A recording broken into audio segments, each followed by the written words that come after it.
On the 1st of July 2025, an automated system in the Chilean desert did something it does every clear night. It compared a fresh image of the sky against the one from hours before, hunting for anything that had moved. Almost everything in that comparison is asteroids, satellites, noise.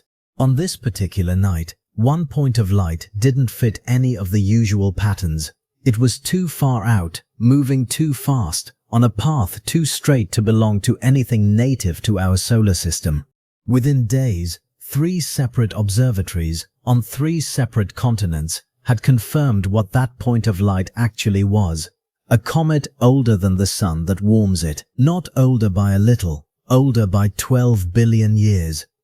By the end of this, you'll know exactly how 3 independent instruments arrived at that number, why one of them found something even stranger than age, why the same evidence has split serious scientists into 2 camps, and why some of the researchers involved refused to believe their own results the first time they saw them. Its name is 3I Aetius. The I stands for interstellar, a visitor that did not form here, does not belong here, and will not stay. Twice before, something like this has passed through. Oumuamua in 2017, tumbling and strange, gone before anyone could properly study it. Borisov in 2019, observed briefly, then lost to the dark again. Both are gone now, permanently. Their questions unanswerable, because the objects that could answer them are already beyond reach of any instrument we have. 3I Aetius gave us something the first 2 never did: time. It swung around the sun, and for the first time in its entire existence, its ice began to warm, venting gas, exposing its chemistry, giving instruments like the James Webb Space Telescope something to actually read before it slipped back into the dark. What they read didn't just describe an old comet, it described a fossil. But fossils don't announce themselves, someone has to notice them first. The survey responsible for that first detection is called ATLAS, the Asteroid Terrestrial Impact Last Alert System, a network of telescopes built for an entirely different purpose. It exists to watch for objects that might one day hit Earth, scanning the same patch of sky night after night, flagging anything that moves against the fixed backdrop of stars. The astronomer credited with that first detection is Larry Deno, part of the team that has spent years tuning Atlas's software to catch exactly this kind of anomaly. A point of light behaving in a way nothing nearby should behave. Most nights, that software finds nothing worth escalating. On this night, it flagged something that didn't clear the usual checks quickly. Before any public announcement could go out, the detection had to survive its own kind of interrogation, cross-referenced against known catalogs of asteroids and comets, checked against orbital calculations, run past the obvious explanation first. Maybe this was simply something ordinary that had gone unnoticed until now. It wasn't. The trajectory alone made that clear within days. A path too fast, too straight, arcing through the solar system on a hyperbolic orbit that meant it had come from somewhere else entirely and was headed somewhere else entirely, with our sun merely the one star it happened to pass on the way through. That's the unglamorous truth behind most of the biggest discoveries in this field. Not a single dramatic moment, but a person, watching a screen a survey has trained him to watch for years. On the one night the pattern he was looking for actually showed up. He had no way of knowing in that moment that he wasn't looking at a rock. He was looking at the oldest thing anyone in his profession would ever get to examine up close. But spotting it was the easy part. Figuring out what it actually was took months and 3 completely different kinds of evidence. Months later, as 3I Atlas moved away from the sun still warm from its closest pass, the James Webb Space Telescope turned toward it. The scientist leading that observation was Martin Cordiner, an astrochemist at NASA Goddard.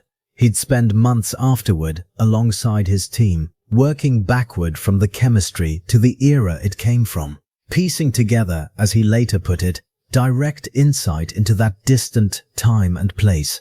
Not just what the object was made of, where and when it had come from, Here is what he was looking at. Every comet native to our solar system carries a deuterium signature, a heavier form of hydrogen, locked into its ice at a strikingly consistent ratio. It's one of the most reliable birth certificates we have, and virtually every solar system comet ever measured falls within the same narrow range. 3I Atlas didn't just miss that range. It came back roughly 30 times higher. Multiple independent readings from JWST, from radio observations, from a separate methane measurement didn't all agree with each other down to the decimal. But every single one of them pointed the same direction, elevated far beyond anything a solar system birth could produce.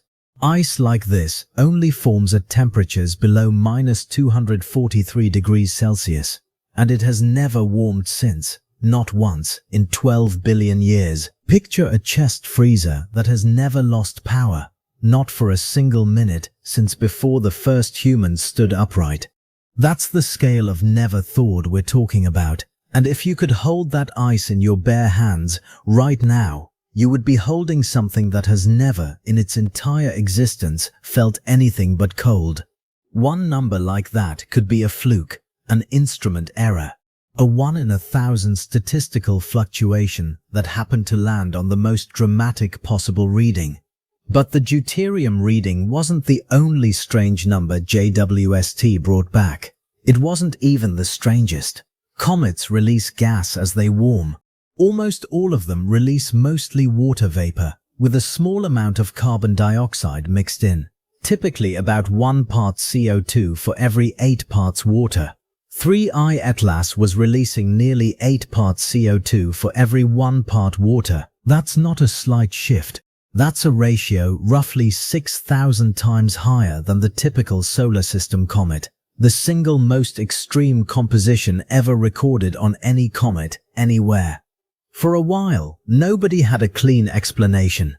The leading idea now is almost as strange as the number itself. Over billions of years drifting through interstellar space, this object's surface was slowly bombarded by galactic cosmic rays, high-energy particles with nowhere to go and nothing to stop them, converting its original carbon monoxide into carbon dioxide, one collision at a time, for longer than our entire solar system has existed.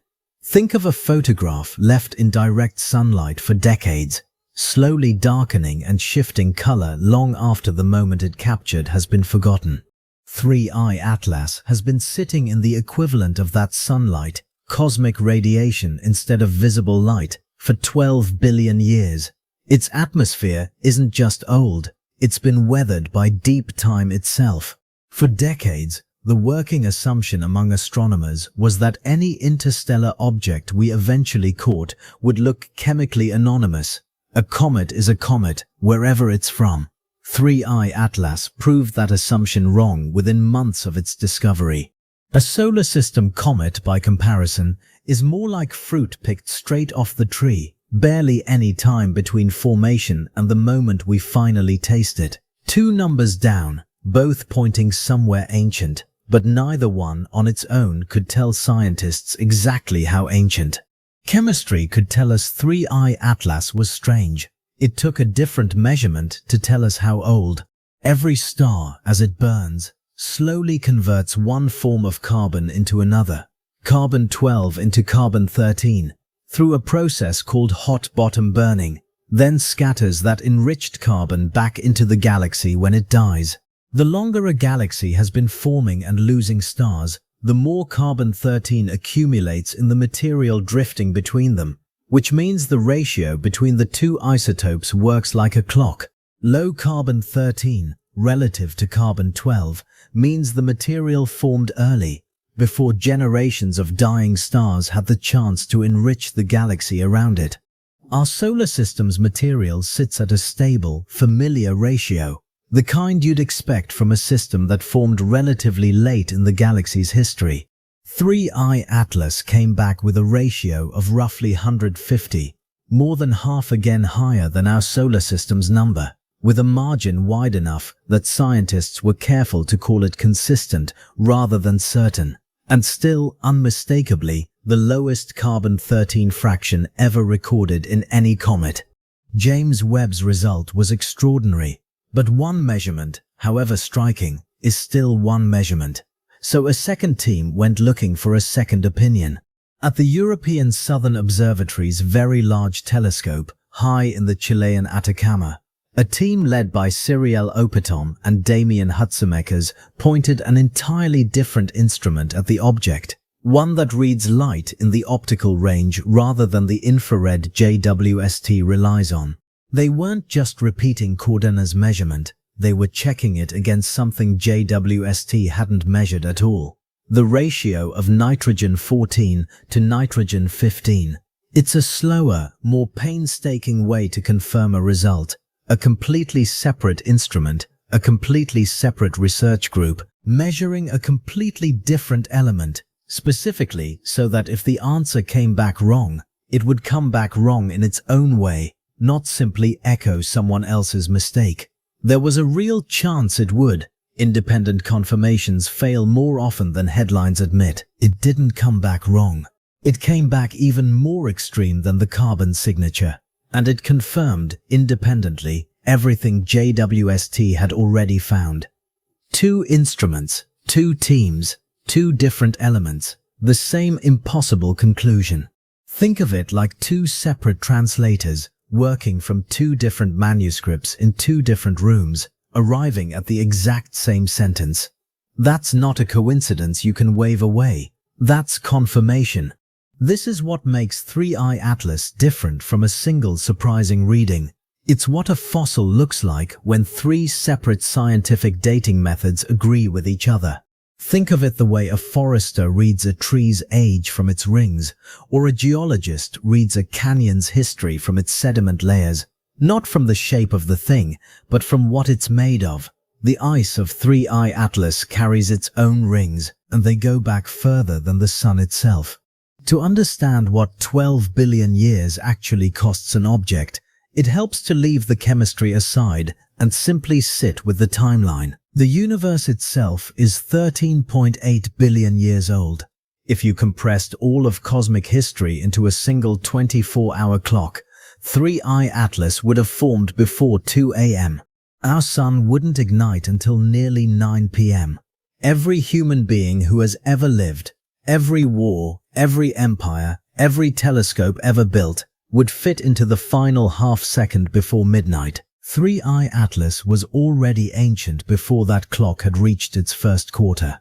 At some point in that impossibly early galaxy, something, most likely a large planet in its home system, applying exactly the right gravitational pull at exactly the right moment, flung it outward, away from its star, away from any source of warmth or light, permanently, and then nothing. Imagine standing in its place at that moment. No star nearby, no light to speak of, nothing but the faint scatter of a galaxy that didn't yet look like the one we live in, and simply drifting. At 58 kilometers a second, more than 50 times faster than a rifle bullet, for longer than oceans have existed to carry a message in a bottle, because there was no shore, in any direction, for it to ever reach.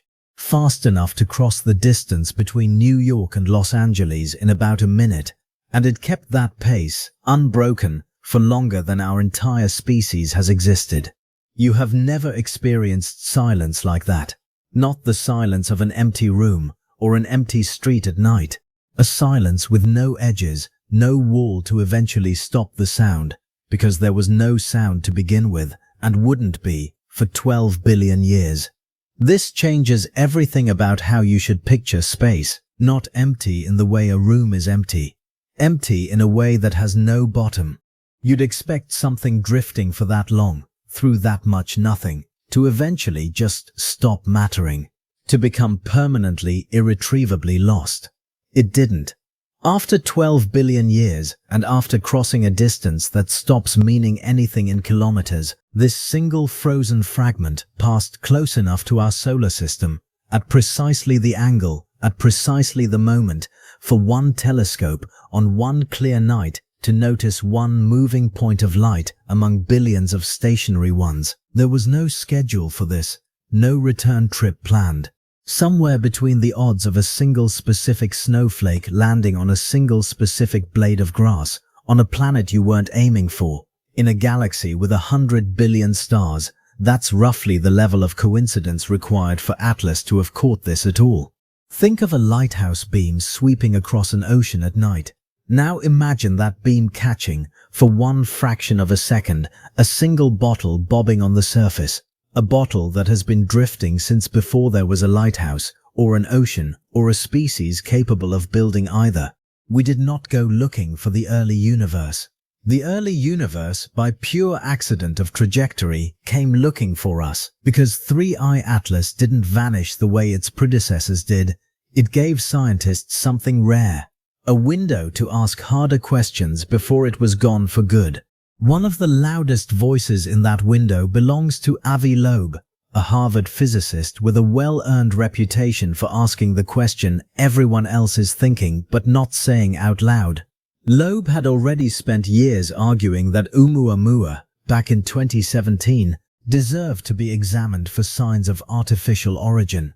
And when 3I Atlas turned out to be strange in its own right, he moved fast, publishing an analysis within weeks that raised the same possibility again, this time backed by 3I Atlas's own numbers, an estimated size in the kilometers, a mass in the billions of tons, and motion that some early analyses struggled to fully explain through outgassing alone.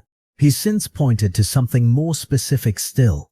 The object's projected path past Jupiter lining up, by his calculation, almost exactly with the outer edge of Jupiter's own gravitational reach. A coincidence, if it is one, precise to a fraction of a percent.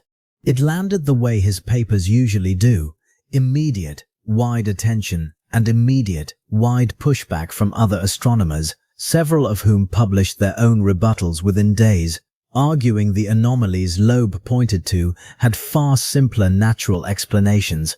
That back and forth is not a distraction from the science. It's what real science looks like when it's happening in public instead of in hindsight. And on the actual evidence, the pushback wins. Somewhere, in a facility built entirely for this purpose, a SETI team pointed their instruments at 3I Atlas and simply listened. That's the actual job. Not watching, listening, for any pattern in the radio noise that a natural object has no business producing. Hour after hour of recorded silence, run through the same detection software that has listened to thousands of other targets and found nothing every single time. It found nothing this time too. No signal, no transmission, no artificial pattern in the noise. And the isotope data, the very deuterium, carbon and nitrogen signatures that make this object extraordinary, are exactly what a natural fossil from the early galaxy should look like, not what an engineered probe would need to look like.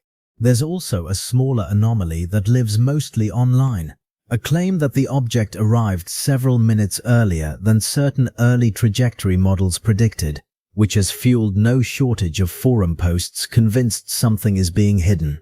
It's worth saying plainly, a small timing discrepancy against a model built from limited early observations of an object nobody had ever tracked before is not unusual. It's the ordinary margin of error of a first attempt. It is not evidence of intent. There's a quieter irony in all of this. For a while, the loudest theory about 3I Atlas was the artificial one. Not because the evidence favored it, but because it was the more interesting story to tell. A 12-billion-year-old fossil, chemically weathered by cosmic rays before our sun had finished forming, carrying isotope ratios confirmed independently by 3 separate instruments, that isn't the consolation prize next to an alien probe. It may be the more extraordinary discovery of the two.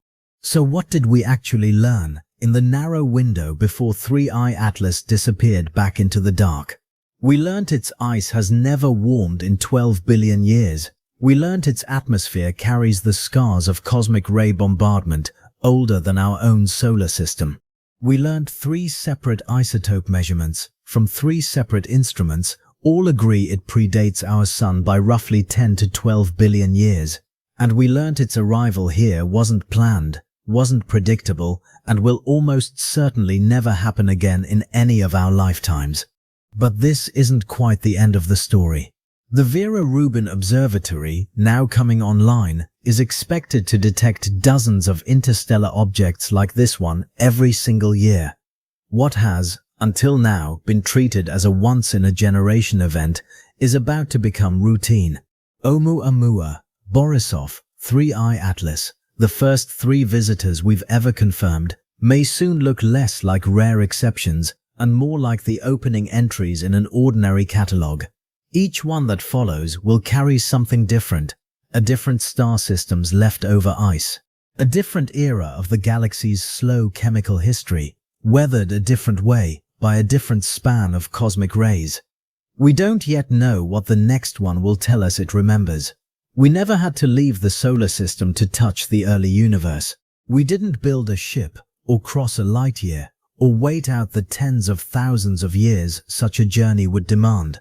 We simply waited long enough, on a small and comparatively young planet, for the galaxy to send a fragment of itself past our door. Indifferent to whether anyone was watching, carrying no message, meaning nothing by its arrival except the accident of physics that placed it here.